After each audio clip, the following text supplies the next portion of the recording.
এ প্রসঙ্গে শিল রূপ গোস্বামী উপদেশামৃতে বলেছেন, দৃষ্টই স্বভাবজনিতৈর বপুষস্য দোষৈর ন প্রাকৃতত্বমিহ ভক্তজনস্য পশ্যেত গঙ্গাম ভাসাং ন খলু বুদ্বুদ ফেন পঙ্কৈর ব্রহ্মদ্রবত্তম অপগচ্ছতি নিরধর্ময়।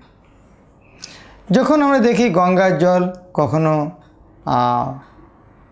ফেনা, কখনো কাদা বা অন্য কিছু ভেসে যাচ্ছে গঙ্গা জলে, এটি হচ্ছে জলের ধর্ম, নিরধর্মই।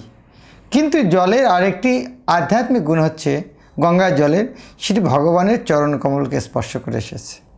তাই যেহেতু একটি চিন্ময় গুণ, একটি জড়গুণ, তাই জড়গুণ সেটা খারাপ হয়ে যাচ্ছে কাদা ফেনা বা অন্য কিছু, কিন্তু চিন্ময় গুণ যেহেতু জগতিক গুণ হচ্ছে শক্তিশালী, তাই জড়জাগতিক গুণ কখনোই চিন্ময় গুণকে প্রভাবিত করতে পারে না।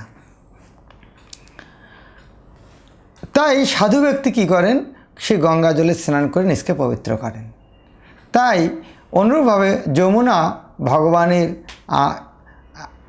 লীলার সঙ্গে অঙ্গাঙ্গে জড়িত।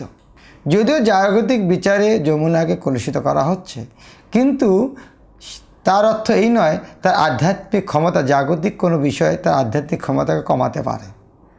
তাই যারা পারমার্থিক ব্যক্তি তারা তার আধ্যাত্মিক সফলতা সেখান থেকে গ্রহণ করবেন।